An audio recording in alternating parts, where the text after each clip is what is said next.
Hello there, and welcome back to the railway. In today's video, I'm going to be doing an unboxing and review of this Dapol A4 class locomotive in N-gauge. The model in question here is number 60007 Sir Nigel Gresley.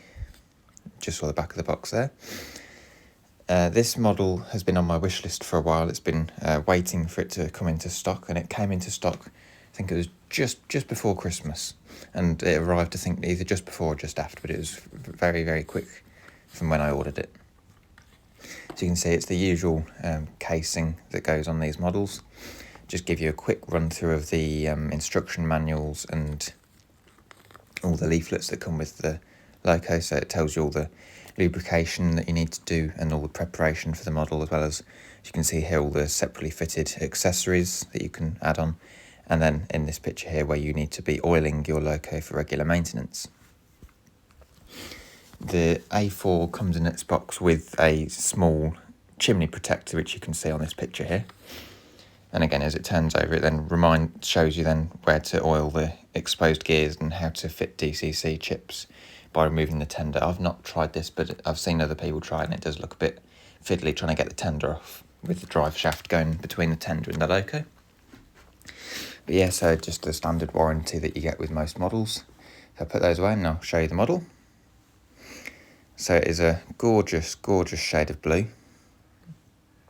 I think I think when you're comparing it to the actual Sir Nigel Gresley model, I think this shade of blue is a little bit brighter than I thought it would have been, but it's still a really lovely shade of blue, and I think it is possibly just the way I'm looking at it. So I now just remove the locomotive by pulling on these two tabs, pulling it free from the hard plastic casing. And I'll first show you the accessories, the accessory bags that come with the loco.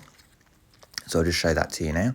So in the box it comes with separately, you can fit these separately. They're etched nameplates and factory plates. So if you wanted to fit those onto the locomotive, you can do. I'm probably not going to for now, on the fact of it is so small trying to get it in the right spot in N-gauge that I might need a bit more confidence with gluing high detailed things on to want to have a go. It also does give you 2 spare traction tyres, and in the final accessories bag it gives you a vice mechanism that you can use to unscrew the valve gear if you needed to service the loco or remove any of the wheels. So here you can see the model with its beautiful finish. I just now remove it from the packaging. It's a slightly different packaging to some Graham Farish models, but it has a good fine plastic film there just to protect the loco from any scratches from the plastic, which is a very nice touch. Here you can see me removing the chimney protector as well to protect the separately fitted whistle, which is beautifully painted. Or I don't know if it's painted or if it's that colour to begin with, but yeah, so as you can see here, the finish on the model is beautiful. I would have perhaps hoped for it to be a little less of a matte finish, but I think that's just how Dapol does their N-gauge locomotives. They've had a look at all of their other ones, and it does fit in very much with all their other locos that it's a matte finish to it. I think it'd have looked probably better if it had been more of a gloss finish, so it matched more with the actual locomotive, but it's still a really nice livery and beautifully applied. You can see the lining on the tender as well, that's really nicely done. You've then got the silver buffers on the front and rear of the locomotive, as well as separately fitted handrails along the side of the boiler of the locomotive. You can also see some glazing panels as well in the cab. They are really nice and flush as well. You can also see here the under wheels. You can see the 2 traction tyres on these wheels here, the rearmost of the driving wheels. You've got brake rigging details as well. And of course, move to the front, you've got these silver buffers on the front and the number of the locomotive as well, which is a very, very nicely picked out in details, as well as the Sir Nigel Gresley nameplate on the side. But yeah, as you can see from the lining on the side of the locomotive here, it's very crisp, very high detailed. especially for some locomotives in N-gauge, you notice when the print is slightly out of alignment, but on this one it's all seems very much perfect. Coal load is very standard for the Dapol A4s, they haven't changed any of that. And as you can see here, the drive shaft going between the tender and the locomotive, probably one of the biggest setbacks of the Dapol tendered N-gauge locomotives. So this model does have 14 wheel pickup, which will give it a good bonus when going over any dead spots on the track. So here you'll see this is the first running of the locomotive, as before it's done any running in. So as you can see there, it moved away very smoothly. Just making sure it runs in both directions first before I start any of the running in process, just to make sure that it runs properly. So I'm just now doing a quick test of the locomotive's ability to do a crawl.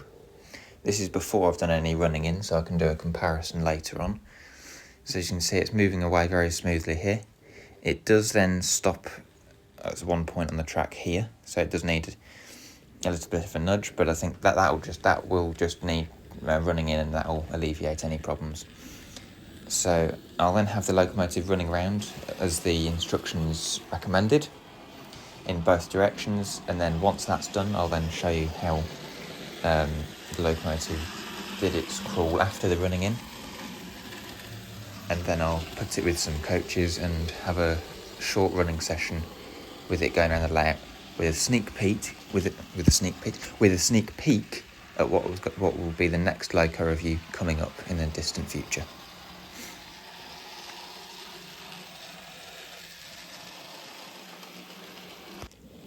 So now that the running in is complete, I'll just show you the locomotive doing its crawl again. So as you can see here, very, very smooth. I think it's improved a lot since I'd done the first session of it doing its crawl, and it didn't stutter anywhere on any bits of track. So as you can, this is just on an unbroken piece of track though, so there's no point frogs or anything in the way to hinder the locomotive. So I'll have a test of that and make sure it's able to go over those as well. So these are the most amount of continuous points that a locomotive will have to go across on my layout.